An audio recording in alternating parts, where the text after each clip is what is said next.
El 18 de abril de 2003, un hombre encuentra muerta a su madre de 96 años en su domicilio de Madrid. Alguien le ha dado una terrible paliza. María Iribarren es la primera víctima en una larga lista de brutales asaltos a ancianas.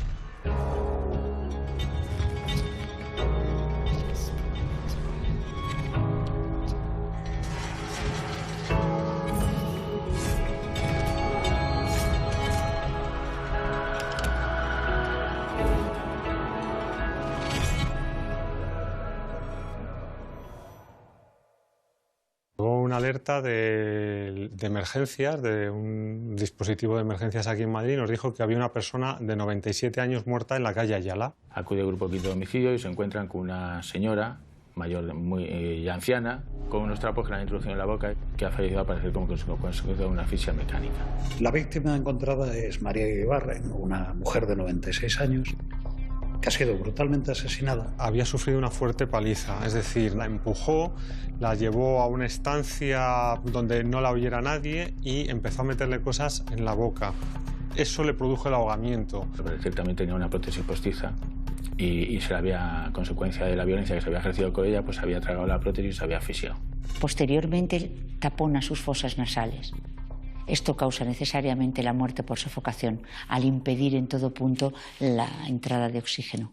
El año 2003 era un año en el que se produjeron muchos homicidios, pero más de ajustes de cuentas, de violencia en la calle, pero no en una vivienda, y más del barrio de Salamanca, una de las zonas más privilegiadas de Madrid y con un poder adquisitivo altísimo. Bueno, la casa se encuentra revuelta.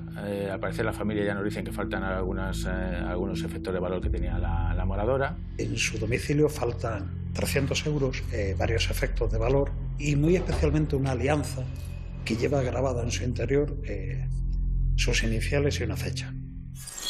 Ya en cuanto nos dijeron que había sido un robo, nos saltó la alerta de que algo estaba ocurriendo. Hay una descarga de agresividad. No se busca solo el robo de joyas o el robo de dinero, que parece que es digamos, lo que motiva esa entrada en la casa, sino que vamos más allá, ¿no? La víctima aparece con un vestido de una muñeca digamos, en lo profundo de su garganta, con sus prótesis dentales incorporadas también en la boca, o sea, un nivel de agresividad bárbaro que nos habla de una persona sin ningún tipo de control de impulso. No es necesario a una mujer de 97 años producirle esa agonía y la asfixia metiéndole objetos en la boca. Ese exceso de violencia es lo que nos llamó enseguida la atención a todos los que cubríamos sucesos. Ese día el portero habitual no estaba de vacaciones y tenía un sustituto.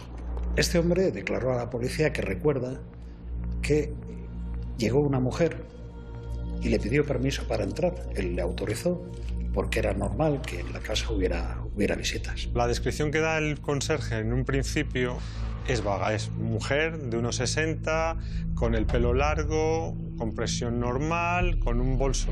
Si salimos ahora mismo a la calle encontramos 50 personas, 50 mujeres que responden a ese perfil, con lo cual ni siquiera se pudo hacer un retrato robot o un perfil mucho más detallado que permitiera llegar a la supuesta autora en aquel entonces. El día del suceso, Ángel, el hijo de María, había ido a recoger a su esposa y a su hijo. Se dirigieron a la vivienda de la abuela, en este caso.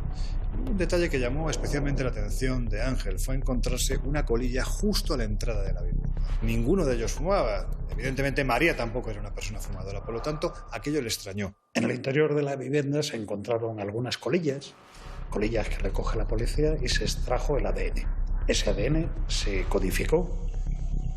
Y una vez que se coteja con la base de datos existente, no había antecedentes de esa persona. Por tanto, la policía tiene un ADN codificado, pero que no le puede dar identidad. No habíamos detectado otros hechos similares por aquella época. Entonces, ¿qué pasó? Homicidio siguió su investigación y nosotros entramos a posteriori. ¿Por qué? Porque durante el mes de junio empiezan a repetirse con el mismo modus operandi robos con fuerza. En poco más de 2 semanas del mes de junio, 4 ancianas de entre 76 y 88 años sufren violentos asaltos en sus domicilios. Aquel día llamaron a la puerta, como yo tenía las manos llenas de carne, que estaba carne picada, que iba a hacer albóndigas para mi madre, pues entonces yo miré por la mirilla y vi una persona que yo no conocía. Y por no lavarme la mano ni nada, pues no abrí la puerta. Pero luego oí bastante ruido y es que se había ido a casa de Antonia. Y entonces le dijo, ay, qué cansada vengo, ¿me daría usted un vasito de agua? Y le dijo mi madre que sí, y ahí ya entró. Que la vio, yo creo que la vio sola y la vio buena persona. Entonces ella se metió para adentro para recoger el vaso de agua en la cocina, la otra se metió en la casa. Cogió eso, sí, un trapo, la tapó la boca y la dijo, esto es un atraco, no chilles, y ya se la llevó para la habitación. La ladrona, al abrir los cajones, sacó los pijamas de mi padre y con eso la ató, con las camisetas, con ropa, vamos, con el pijama, con eso la ató. Al parecer siempre utiliza prendas que tiene a su alcance para inmovilizar a su víctima. Le puso, pues sería un pañuelo o una camiseta en la boca para que no chillara. Ella tenía un monedero, le quitó el dinero, se sentó ahí un poquito y luego se bebió el vaso de agua y se fue. Mi madre se suelta, la dejó atada y consigue soltarse. Empieza a pedir ayuda, a ver si le oían, como era verano. Yo salí a los gritos solo, a los gritos que estaba ella pegando, la sentaron ahí un rato en el pasillo, la sentaron ahí porque estaba muy mal ella. Se llevó dinero, se llevó los anillos, le quitó los anillos de las manos, los pendientes, y se llevó una pulsera que le trajo mi padre de Alemania, de oro, y en la que ellas antiguamente se iban enganchando las moneditas famosas, que era lo que más valor tenía, y ya no valor económico, sino valor sentimental. Ya siempre va eligiendo pues, barrios con vivienda ya con una antigüedad. ¿Por qué? Porque se va asegurando que en esos domicilios ya lo que viven son personas mayores. Yo fui a sacar la basura del portal, como todos los días, y vi una señora que estaba llamando el ascensor, pero como otra señora cualquiera. No sospeché nada porque a este edificio viene mucha gente y ya un vecino me dijo lo que le había ocurrido a la señora Concepción. Una señora de aspecto morena y tal, que le había abierto la puerta, la tumbó en la cama y que le dijo que la iba a matar, que le diera la joya, el dinero, y que la dejó atada. Vamos hablando no solamente con las víctimas, sino con el resto de personas que viven en el portal. Vamos tomando una serie de declaraciones a todas aquellas personas que nos dicen que ha estado ahí una misma persona. Una señora de entre 40 y 45 años, estatura alrededor de unos 60, gitana, decían, podría ser gitana, pero con la tez blanca, bien vestida y una compresión pues gruesa. Parecía llevar una prenda negra, el pelo era largo, el color negro, con coleta. Los investigadores encuentran prácticamente el mismo patrón de huellas en los diferentes escenarios en los que se han producido las agresiones. El problema es que la persona, la dueña de esas huellas, no está afiliada. Por lo tanto, no se puede llegar a saber nombres y apellidos de una posible sospechosa. Y estamos hablando de que todo esto se produce en una ciudad de 3 millones de habitantes. Es decir, buscar a alguien entre 3 millones de habitantes es lo más parecido a buscar una aguja en un pajar. La policía nos llegó a comentar en Petit Comité que no sabían ni por dónde iban, porque lo mismo atacaba en la zona norte, en un barrio rico, en la zona sur, en un barrio pobre, a personas con un gran poder adquisitivo, a personas menos pudientes. La policía tiene la certeza de que detrás de todos estos asaltos a ancianas se esconde una misma mujer. Pero los agentes cuentan con pocos detalles y la agresora prosigue su escalada criminal. Sonó la puerta y al abrirlo pues me encontré una señora mayor, madura. Me dijo que estaba vendiendo productos de importación y le dije que no, que muchas gracias. A la hora y media, 2 horas, empecé a oír unos gritos de socorro. Me asomé a la ventana que da al patio en la cocina. Me encontré que estaba la tía Dora con los brazos todos enrollados con pañuelos y tal, asomada así al pollete, pidiendo socorro. Un empujón, fui a parar, que tengo un hall muy grande, y me sentó de culo. Me agarró por los pelos y me dijo, ¿dónde tienes joyas? Y me llevó arrastrando por el pasillo.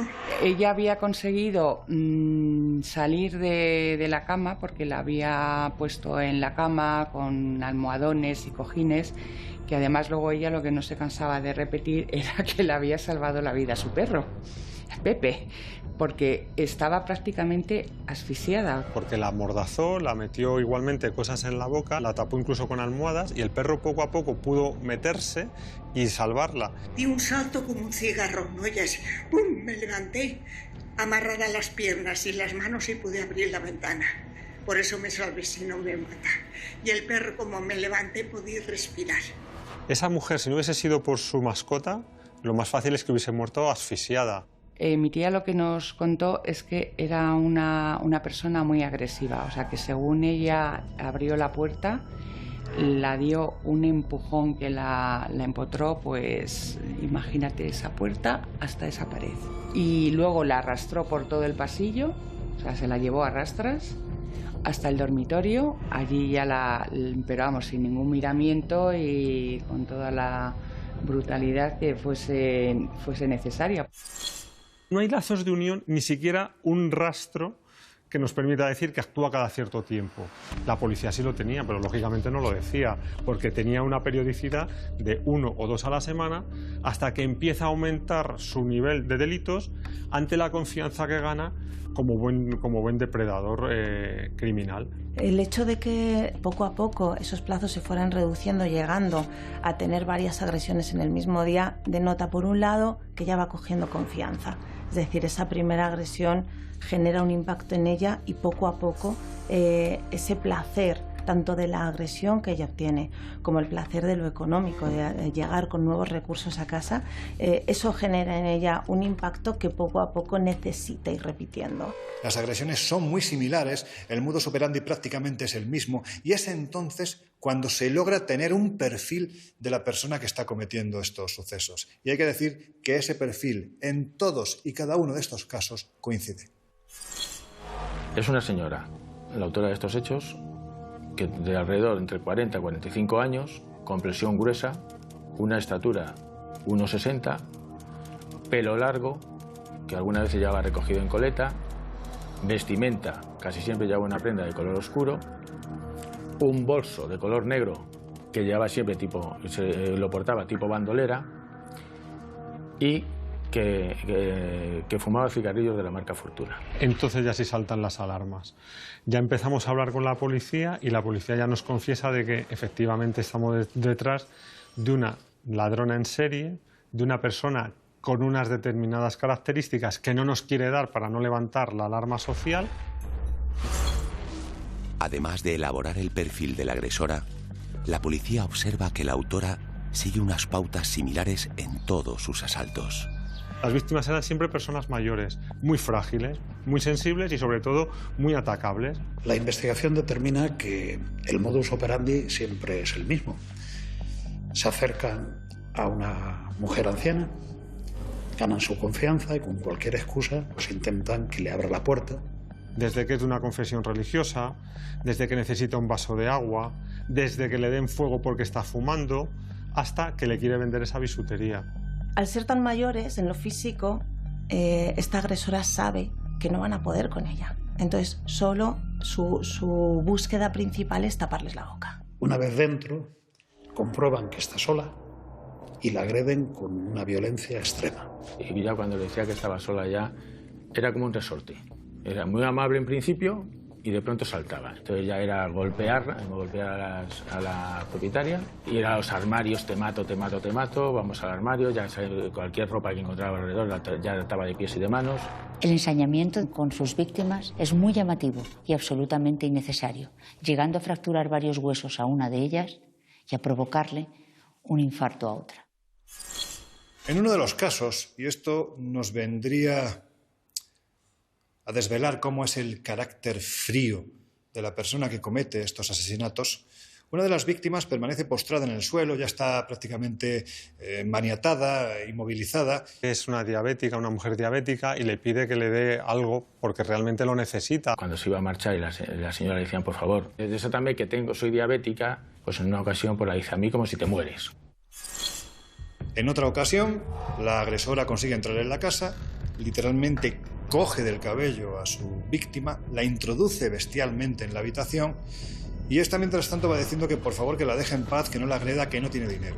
De hecho era especialmente virulenta. Cuando, habiendo dicho las víctimas no tengo nada, encontraba algún objeto de valor. La pobre mujer decía no tener nada, pero como encontró una caja con dinero, iracunda, castigó a su víctima por haberla mentido. En venganza, coge un canapé y le fractura la tibia y el peroné, metiéndole la pierna dentro del canapé y bajándolo. O sea, se la fracturó de una forma completamente inopinada, gratuita e innecesaria, ¿no? Es una psicópata que se explaya en su agresión, no conecta con las víctimas, parece que solo es capaz de conectar con la satisfacción y el placer del dinero recogido y de alguna manera de ese narcisismo y de esa potencia, ¿no?, que la agresión le hace sentir, ¿no?, de ese poder. Lo que verdaderamente sorprende, crea estupor y casi me atrevería a decir que asco, es el hecho de que se esté cebando con las más ancianas, porque esas ancianas en cualquier momento pueden ser la madre o la abuela de cualquiera. Estamos muertas de miedo porque somos muchas personas mayores aquí y estábamos muertas de miedo. Este caso, en 2003, se solapa con otro muy importante en Madrid, que es el asesino de La Baraja. Es decir, un asesino en serie demostrado, que además dejaba su firma. Vimos que teníamos dos asesinos en serie, un asesino en serie, mejor dicho, y un ladrón en serie, en este caso ladrona en serie, en Madrid, que causaba más miedo, sobre todo por las personas a las que iba dirigida, las víctimas. Sin que la asaltante de ancianas sea consciente, una de las estratagemas que emplea se convierte en un elemento clave en la investigación. La autora no actúa con delicadeza en el escenario de sus agresiones. Deja huellas, toca todo, no es especialmente cuidadosa. Y hay un detalle que llama la atención a todos los policías que intervienen, y es que en todos los escenarios hay una colilla y además de la misma marca. Ella, estamos diciendo que entra con una excusa, pido fuego, me dan fuego, lleva ya el cigarro encendido y luego mantiene una conversación dentro de la casa. Dentro de la casa permanece fumando y cuando surge el clic, cuando ya tiene la información suficiente que le permita saber que está sola en el domicilio, pues entonces ya no le preocupa el cigarro, ya deja el cigarro, lo deja en cenicero y ya no se vuelve a preocupar. Cualquier ladrón con un poco de experiencia se las hubiese guardado o incluso no hubiese fumado en el lugar de los hechos, con lo cual estaba dejando pistas. En el fondo son errores, son cuestiones no pensadas por ella, igual que sus pelos o sus huellas en los escenarios de los crímenes, así son también las colillas. No, su sello en todo caso sería esa mordaza, ¿no?, más que la búsqueda de su marca en la colilla. Lo que hay que decir es que esta ladrona es bastante mala. Comete fallos como no llevar guantes, no taparse la cara, deja las colillas que fuma en el lugar de los hechos, con lo cual tienen el rastro de ADN, pero tiene la suerte en aquel entonces de no estar fichada, con lo cual hay prueba contra ella, pero no se puede cotejar y no se sabe entonces quién es la identidad, no se sabe a quién corresponde legalmente ni realmente. Todo esto juega a su favor, pero también va a jugar en su contra en el momento de la detención. Los investigadores también realizan un perfil geográfico de los asaltos. Los lugares que elige la agresora de ancianas acaban por revelar una pista importante. Aunque son muchos los distritos de Madrid donde está actuando, la mayoría de ellos en la zona sur, cuando continuamos la investigación, ya nos permite establecer un parámetro, cómo se mueve la señora. La policía, haciendo un estudio de las agresiones de esta mujer, encuentra un tema que sí que le llama la atención. Va marcando en un mapa los puntos donde ha actuado y curiosamente coinciden todos ellos en una concreta línea del metro de Madrid. Y trazando una línea nos damos cuenta de que pudiera empezar a moverse por la línea 5. Canillejas a Luche y luego a partir de ahí pues moverse en diagonal. Es habitual que en los perfiles criminológicos estudiemos muy bien el mapa de actuación, ¿no? Y no tienden a actuar solo en un barrio, sino a dispersarse y habitualmente hacemos como un círculo, ¿no?, en la actuación de los criminales. ¿Qué nos ocurre en este caso? Que ella, en vez de actuar en círculo, actuaba en la línea de metro que le venía fácil. Nosotros elaboramos un dispositivo junto con la Brigada Provincial de Seguridad Ciudadana, con la Brigada Móvil y con las comisarías de los distritos, para que nos faciliten el proceso de identificación de aquellas personas que reúnen las características que nosotros buscamos y nos hagan un informe todos los días de las personas identificadas que puedan ser las autoras de estos hechos. La policía despliega un dispositivo de efectivos sin precedentes, llegando a apostar a un agente de la policía en cada una de las entradas y salidas de la línea 5 del metro de Madrid en busca de alguien que pudiera encajar con los datos de la investigación que manejaban. Y empezó a meter mucha gente de paisano en la línea 5. En las estaciones de metro estaban agentes de paisano con la ficha de esta posible, de esta autora, para ver si la localizaban. Pero claro, hay un problema. La línea 5 es de las más utilizadas en Madrid, porque va de norte a sur y que tiene un tráfico enorme. En aquel entonces puede ser incluso la línea más utilizada. Consecuencia, los policías estaban completamente desesperados porque no sabían por dónde podía salirles el tema. Nosotros vamos recibiendo esa información, la vamos cotejando, vamos obteniendo las fotografías y vamos comprobando también, pues esta que corresponde, vamos enseñándolas también a las víctimas. Eso tampoco nos da resultado. A mediados del mes de julio, la asaltante ya ha actuado en una quincena de ocasiones, dejando un rastro de ancianas malheridas tras la muerte de María Iribarren. Pero ella no va a ser su única víctima mortal. El 11 de julio es un día especialmente aciago porque se producen 3 agresiones. Estamos hablando de que las 2 primeras, las ancianas, pues como corresponde al modus operandi de la persona que se está buscando, agrede de una forma brutal, la roba. Pero en el caso de la tercera víctima es terrible. Estamos hablando de Luisa Trueba, una mujer de 64 años que vivía en Villaverde. Una vecina del Rellano, de Luisa, observa que llevan varios días las luces encendidas. Llama a la policía ante esa situación pensando que podía haberle sucedido algo. La familia echa en falta a esta mujer, la llaman por teléfono, no la encuentran y un familiar se acerca y resulta que estaba muy cerca de la comisaría de Villaverde, a 300 o 400 metros de donde se encuentra la comisaría. Entra la policía y efectivamente encuentran a Luisa muerta en su domicilio y todo revuelto, que había sido objeto de robo y de la muerte criminal. También es una persona de avanzada edad y hablando con los vecinos, pues ahí aparece la señora también atada, aparece con síntomas evidentes de haber ejercido violencia sobre ella, aparece también con trapos en la boca y la causa de la muerte pues aparece también es una asfixia mecánica.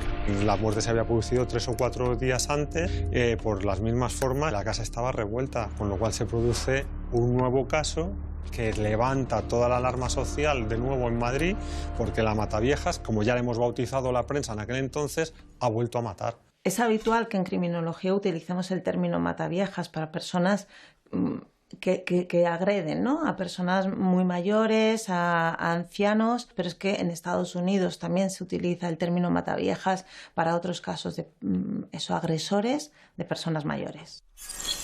Luisa era una mujer que vivía sola. Tenía 2 hermanos, pero prácticamente podemos decir que no mantenía relación alguna con ellos. Era una víctima ideal, ¿no?, para el caso que nos ocupa y para la agresora que nos ocupa. Hay que decir además que los vecinos posteriormente declararon que Luisa estaba pasando por un proceso de depresión bastante profundo a raíz de la muerte de su madre. Luisa, la segunda fallecida, era la más joven de todas. Hubiera podido enfrentarse si solo pensamos en su edad, pero Luisa estaba muy malita a nivel psíquico. Yo no solo buscaba personas muy mayores, sino que las buscaba frágiles para seguir teniendo ella esa sensación de poder, de prepotencia y de empoderamiento sobre ellas. Ya suponiendo que podía ser esta persona que hubiera tocado antes otros telefonillos, se hacen gestiones a ver lo que ha pasado con los vecinos, a ver lo que ha pasado ahí. Y además ya nos mencionan que coincide con la presencia en ese domicilio de una persona que ha estado vendiendo, ofreciendo a la venta cosas de artículos de oro, relojes. Esa señora llamó a mi puerta. Entonces yo no estaba en condiciones de abrir la puerta. Le dije, ¿qué deseaba? Dice, quiero que salga, que tengo una joya y quiero demostrársela. Entonces le digo, no me interesa y no tengo tiempo. Yo la había visto la semana antes de irme de vacaciones, que había estado en el bloque nuestro, y había estado pues una señora como de oscuro, con el pelo negro, con una coleta, y le íbamos ofreciendo oro que llevaba vendiendo, sacó de un bolso negro un bolsito pequeño y lo sacó. Y yo le dije que no me interesaba, que no quería nada. Entonces ya nos hace suponer que estamos otra vez en el caso, pero que en este caso, desgraciadamente, la persona no hemos llegado a tiempo y ha fallecido. El asesinato de Luisa Trueba pone contra las cuerdas a los agentes que investigan el caso. No pueden permitir que haya una tercera víctima mortal. Estaban atacando a ancianas en el domicilio personal de Validas, ya con muchos problemas físicos por su edad, y bueno, pues ahí se estableció un objetivo prioritario que era dar con esta persona como fuera. Incluso suspendimos las vacaciones hasta que no diéramos con esta persona. No había vacaciones hasta que la encontrásemos. A estas alturas hay que decir que la alarma social ya era bastante contundente, porque estamos hablando de 2 muertes. Por eso, los miembros de la policía ya no buscaban a una persona que se dedicara a asaltar viviendas de ancianas. Buscaban a una persona que, hasta ese día en concreto, ya había asesinado a 2 ancianas. Aumenta las vigilancias, pide la colaboración ciudadana, da consejos a la ciudadanía para que no haga determinadas cosas y nos pide a los medios de comunicación que los difundamos también. Que no se abriera la puerta a nadie, que se desconfiara cuando alguien llamaba al telefonillo, que no valían las fórmulas de deme un vaso de agua o necesito ir al servicio o le voy a vender cualquier cosa. No, que la gente se asegurara muy bien antes de abrir la puerta, sobre todo las mujeres. La policía pide imágenes de comercios y semáforos de alrededor de la zona donde ha aparecido. Y en este caso, si tienen suerte y encuentran imágenes de una persona que responde a la descripción física que estaban dando los vecinos. A raíz del atraco en el domicilio de mi tía, parece ser que las cámaras del banco que hay unos metros más adelante la grabó al salir. Coincidió que tomó esa dirección y por la descripción física que le hice a la policía cuando estuvo aquí en casa, vieron que había salido grabada en los vídeos del banco. Ahí extraemos unas imágenes que por las características que nos ha aportado la señora, en este caso, la señora siempre es pelo largo y unas veces va recogido en coleta. Siempre lleva un bolso tipo bandolera, de color negro, y nosotros pues vamos mirando a ver quién pasa con esas características a través de las imágenes de la sucursal. Y ahí obtenemos una imagen de la que creemos que podría ser la autora. Es una imagen fugaz, se ve de perfil, pero bueno, por ahí podemos iniciar una investigación. Pocos días después de la muerte de Luisa Trueba, vuelve a asaltar a una anciana. En esta ocasión lo hace en el distrito de Chamartín. Pero comete un error. Cree que su víctima está sola. El último error que llevó a su detención fue precisamente su exceso de confianza. Si estábamos hablando en un principio, cuando comete el primer asesinato en la calle Ayala, que se asegura de que no haya nadie en la casa, pregunta, incluso pide que salga la persona que está acompañando, en el caso último, en el de Chamartín, ella ya entra directamente. Entra en la casa pensando que la anciana está sola, pero no está sola. Y cuando está intentando amordazarla, la anciana consigue emitir un grito de auxilio. Inmediatamente su nieta, que se encuentra en un cuarto contiguo, acude a ayudarla. Lo que hace es abalanzarse sobre esta persona a tal punto de que literalmente le pega un mordisco en el brazo, lo que hace que la agresora, siendo consciente de que no va a poder consumar el acto, salga huyendo de la vivienda. Entonces ella comete todos los errores que ya la han visto 2 personas, ya saben su descripción, llaman a la policía y entonces ya se monta un dispositivo de vigilancia hasta que realmente se acaba con su detención. El 16 de julio, 3 meses después del crimen de María Iribarren, la colaboración ciudadana da sus frutos y la asaltante de ancianas cae infraganti. Ella sigue cometiendo delitos por aquello de que se siente confiada, de que necesita robar, de que quiere robar.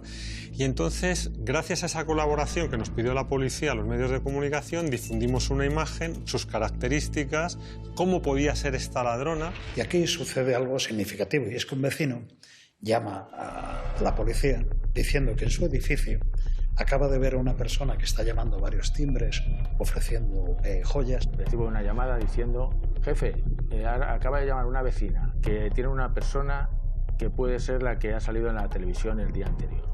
Dice que hay una mujer que corresponde a las características que hemos difundido los medios de comunicación y que él ha visto en un reportaje de televisión la noche anterior, que puede ser la Matavieja, porque está tocando a las puertas de todo el edificio. Ha estado preguntando quién había en la casa. Es que está tu marido, no me importa que salga tu marido, que salga alguno de sus hijos, yo se lo enseño para que no desconfíe usted de mí. Y cuando ve que la señora pues no quiere hacerle mucho caso, pues entonces ¿qué hace? Pues saca un cigarrillo y le dice que si la puede dar fuego. Esta señora ya no le gusta aquello, se asusta, cierra la puerta y en este caso ella se marcha. Claro, ante esa llamada en el 091 salen todos los patrullas del distrito a por ella. Llegamos allí, el Z la identifica y ya llegan los compañeros del grupo, que saben de la investigación más que de sobra, porque eso es saberse los datos de memoria. Vino una gitana aquí que fumaba mucho, llamó la atención entre los vecinos y llamaron a la policía y ayer la trincaron ahí en la puerta de mi casa, en el 9B. Cuando yo llamo para decirle que me den datos de esa señora, me dan los datos, Encarnación Jiménez Moreno, comprobamos que no tiene antecedentes y yo empiezo a inquirir sobre las características físicas. Y entonces logran tener la imagen, pero con un detalle: ya no es morena, se ha teñido el pelo y va de pelirroja. Eso desconcierta a la policía. Color del pelo, pelirrojo. Lleva bolso. ¿Cómo lo porta? Tipo bandolera. Pregúntala si fuma. Fuma. La marca que lleva en el interior del bolso corresponde con las de los cigarrillos que había ido depositando, que habían ido apareciendo en los diferentes ceniceros. Ya empiezo a ponerme nervioso porque empiezan a coincidir muchas cosas. Entonces yo pregunto: mira a ver si lleva algún tipo de herida en el brazo. Y me dicen: afirmativo. Lleva como si le hubieran encravado las uñas y lleva como si fuera arañazos en el antebrazo derecho. Ahora mismo, esa señora para la brigada. Yo me enteré por las noticias que ya la habían cogido a esta señora, que la llamaban la Mataviejas. La policía ha detenido ya a la presunta asesina de La Mordaza, que mató a 2 ancianas y robó en una veintena de casas. Una vecina la reconoció y llamó al 091 y parece que una pista definitiva para detenerla ha sido que dejaba colillas de cigarrillos de la misma marca. Le han encontrado un anillo de una de las víctimas. La detenida se llama Encarnación Jiménez y tiene 39 años. Después de mucha investigación, después de mucha desesperación, se sabe que se trata de Encarnación Jiménez Moreno, que vive en el barrio de Hortaleza, que está casada con un fontanero, que lleva una vida completamente normal y que además no daba el perfil por no tener ningún antecedente policial ni penal previo a todo esto que está cometiendo. Cuando esta señora ya me la traen, llega a la brigada, hay una cosa curiosa: nosotros entonces tiramos en el grupo un plano de todo lo que es el metro de Madrid. Ella mira el plano de Madrid, en el que habíamos ido grabando con chinchetas los puntos los domicilios donde ella había estado pues cometiendo en principio las fechorías, ¿no? Ella sonríe. Entonces yo la pregunto: ¿qué pasa? ¿Cómo te mueves tú por Madrid? Y dice: yo en taxi. Tras cotejar las huellas de la detenida con las que han encontrado en los domicilios de las ancianas asaltadas, los agentes confirman que Encarnación Jiménez es la mujer que están buscando. Las muestras, policialmente hablando, son inequívocas en base a la coincidencia de las huellas y el reconocimiento por parte de las víctimas a través de las fotografías. Durante el registro en su domicilio se hallaron numerosos objetos que habían sido sustraídos en los distintos asaltos, tal y como constaban en las denuncias de las víctimas. En concreto, uno relacionado con el primero de ellos. En el primero de los homicidios de doña María Iribarren aparecen las huellas inequívocas de la autora y, es más, en el registro domiciliario que ayer se practicó en el domicilio de Encarnación Jiménez Moreno, de 39 años, que es la autora, pues se encontró un anillo que pertenecía a esta víctima. Es una alianza en la que figuraba la inicial de doña M.I. y la fecha de boda de la fallecida el día 18 de abril, de doña María Iribarren. Pues a posteriori, una vez que se hace el registro, lo que se hace ya es llamar otra vez a todas las familias de las víctimas, a las víctimas y los hijos, que vengan a reconocer, y a partir de ahí pues hay otra serie de efectos que efectivamente empiezan a ser reconocidos por parte de las víctimas. Nos enteramos de que la han cogido a ella y bueno, nos llaman y nos dicen que vayamos al juzgado, vamos a Plaza Castilla a hacer el reconocimiento para ver si la reconoce. La ponen 4 o 5 señoras, más o menos igual. Ella dice que sí la reconoce. Y la policía me enseñó unas fotos, me enseñó 4 fotos, me parece que fueron. A ver, ¿me dices cuál es? Pues sí, pues es la tercera. Y dijeron, sí, no hay duda, es la señora que ellos buscaban. Mientras Encarnación Jiménez se encuentra en prisión a la espera de juicio, en Barcelona, otra mujer, Remedios Sánchez, replica sus asaltos. Josefa, a la que todos sus allegados, de forma cariñosa, llamaban Pepita, fue encontrada estrangulada en el salón de su casa. Cuando los mozos llegan al domicilio de Josefa, se la encuentran muerta allí e inicialmente descartan el móvil del robo. Hay que decir que una semana antes, ella y una amiga del barrio habían estado departiendo tranquilamente en la puerta de casa y de repente pues apareció una joven de 40 años que dijo estar encontrándose mal. Ellas la invitaron a entrar en casa para ofrecerle una manzanilla y como al final les ofreció confianza y les cayó bien, la invitaron a comer. Mi abuela era una mujer pues que era muy buena, era muy confiada porque para ella toda la gente era buena, o sea, no veía maldad. El modus operandi para obtener víctimas pasaba por ganarse la confianza de ancianas en plazas y calles, hasta el punto de que permitieran a Remedios que las acompañara a sus domicilios. Una vez dentro, cambiaba por completo, tenía una actitud brutal con ellas. Las empujaba, las terminaba estrangulando, para finalmente robarle todos sus bienes. Pero es poco tiempo más tarde cuando los mozos se dan cuenta de que están ante un posible asesino en serie que lo hace para robar. En menos de 3 semanas atacó brutalmente a 10 ancianas, de las cuales 3 fallecieron y 7 resultaron gravemente heridas. En menos de un mes había puesto en alerta a toda la ciudad condal y a más de 200 miembros de los Mossos d'Esquadra.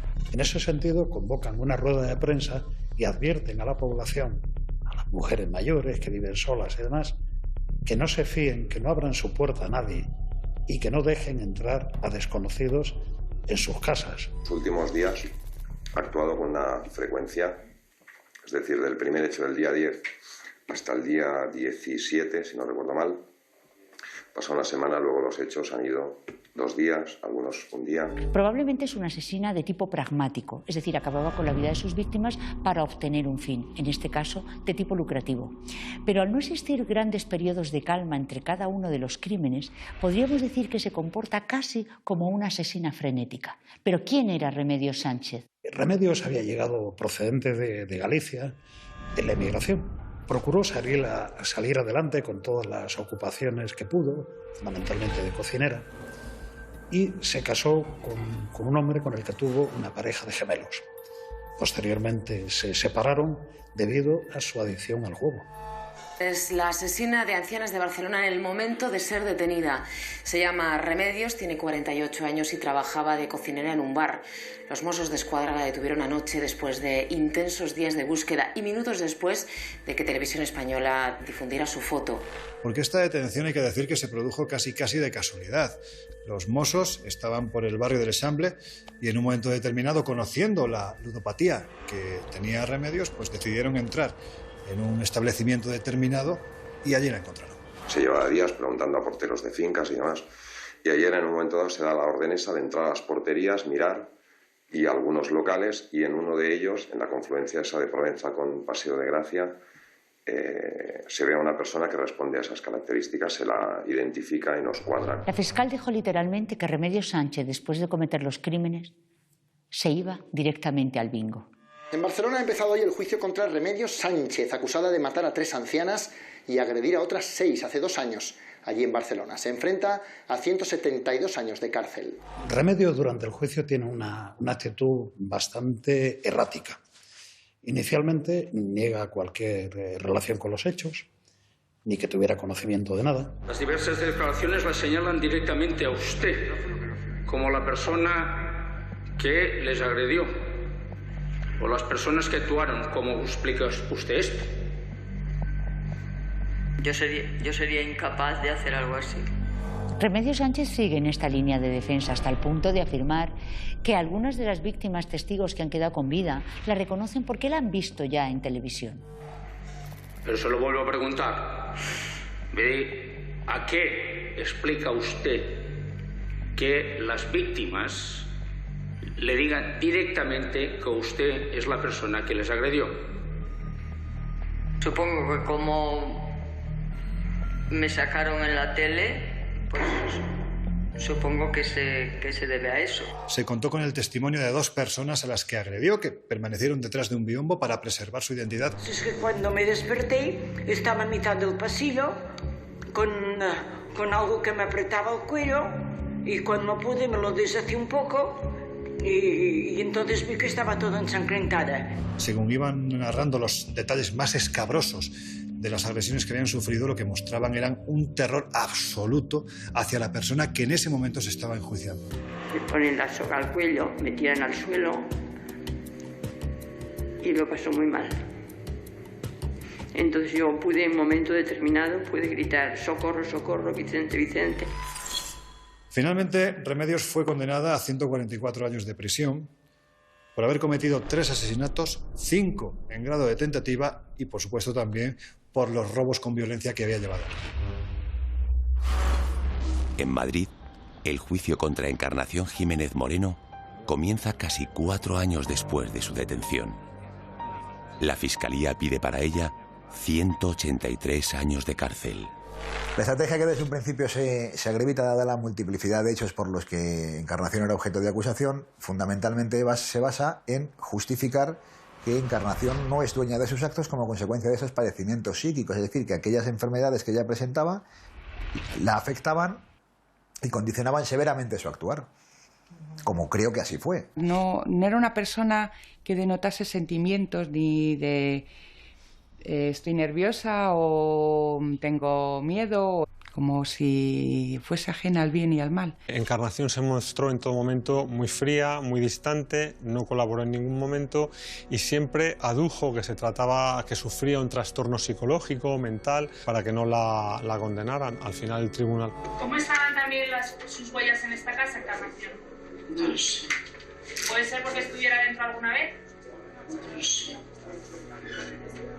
¿Sabe usted que también la reconocieron en Rueda porque había estado usted en esta casa? Durante el juicio, y ahí están las grabaciones para verificarlo, el comportamiento de Encarnación fue de ausencia total. Yo estoy convencido de que durante las muchas sesiones de juicio que tuvimos, Encarnación no fue consciente de lo que estaba ocurriendo en ese juicio. Desde mi punto de vista era claramente consciente de lo que está bien y de lo que está mal. Amenazaba a las víctimas a las que no asesinó y que pudieron contar su testimonio, las amenazaba de muerte. Sabía perfectamente lo que estaba haciendo. Saber lo que hacía, sí, puesto que a mí es que ni lo intentó. O sea, simplemente se quedó en la puerta mirándome fijamente. Sabía perfectísimamente lo que hacía. Yo no estaba dentro de sus planes. Cuando Encarnación es evaluada por la clínica médico-forense, por el psiquiatra y la psicóloga forense, lo que nos encontramos es una valoración que describe un funcionamiento psicopático con muchísima ansiedad y algunos rasgos de depresión, pero con una clara capacidad volitiva, es decir, era consciente de lo que hacía y era capaz de pensar en ello, ¿no? No tenía ninguna enfermedad mental y, por tanto, ninguna patología psíquica que pudiera explicar sus actos y, menos aún, atenuar su responsabilidad. Es decir, su capacidad intelectiva, la de entender, distinguir entre el bien y el mal, estaba intacta y su capacidad volitiva, la de actuar conforme a ese entendimiento, también era plenamente consciente de sus actos. Ella nunca recordaba estos episodios, pero pudo obedecer perfectamente al abandono de un tratamiento farmacológico que pudiera tener atenuados esos brotes psicóticos y que al abandonarse el tratamiento, pues esos brotes psicóticos vuelven a aparecer. No recuerda nada, es el argumento de la mujer a la que se juzga en la audiencia provincial por el asesinato de 2 ancianas y el asalto a otras 15 en sus propios domicilios. En su declaración ha dicho que sufre trastornos mentales desde la adolescencia. Encarnación, ¿usted se acuerda cuando la detuvo la policía que la llevaron al juzgado? Y allí la pusieron con otra serie de personas, con otras 4 mujeres parecidas a usted, para que los testigos dijeran si usted o alguna de esas personas era la que había ido a sus casas. ¿Se acuerda de esto? No se acuerda. Parecen grandes puntajes de simulación. Es decir, tiende a aparentar que tiene más enfermedad de la que tiene, más ansiedad de la que tiene, más depresión de la que tiene, y además en un momento determinado dice no recuerdo nada, ¿no? Con esos altos puntajes de simulación da la sensación de que esta amnesia es claramente inventada. El mundo que ella se representa como real es tan real como el que nosotros vemos reales. Es decir, cuando alguien tiene una serie de brotes psicóticos o se encuentra con un tratamiento mal administrado o se abandona, la representación que un enfermo se hace de la realidad es tan cierta como las que no podemos hacer nosotros. Con lo cual, ¿tan ausente estaba ella? Posiblemente sí. ¿Recuerdas si le abrió la puerta a una mujer mayor? ¿Le ató las manos y le metió un trapo en la boca? ¿La amenazó con cortarle el cuello si no le daba el dinero que tuviera? No. ¿Le quitó una sortija que llevaba puesta? No. ¿Registró la vivienda buscando dinero y joyas? ¿Se llevó algo de esta casa? No. ¿Por qué estaban sus huellas en la casa, Encarnación? No lo sé.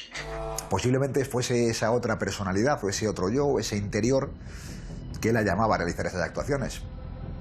Porque yo no recuerdo a Encarnación, en la soledad de las entrevistas de la prisión, no recuerdo a Encarnación como una persona especialmente peligrosa, agresiva. La recuerdo como una persona cercana, abatida, en ocasiones ausente, pero nunca como una persona capaz de hacer daño por hacer daño. Nunca. Encarnación demuestra tener una fuerte rabia contra las ancianas. De hecho, podríamos casi clasificarla como una gerontofóbica, es decir, alguien que tiene odio hacia los ancianos. El 6 de julio de 2007, la Audiencia Provincial de Madrid dicta sentencia contra Encarnación Jiménez. Encarnación Jiménez, conocida como la Mataviejas de Madrid, ha sido condenada a 137 años de cárcel por asesinar a 2 ancianas y robar con violencia a otras 15. Lo oímos en las noticias y también lo comentamos con Dora y demás cuando salió la sentencia, que dijimos, pues mira, afortunadamente una persona que es mala, que no va a estar en la calle en una temporada larga. Encarnación no encaja la condena porque no la entiende.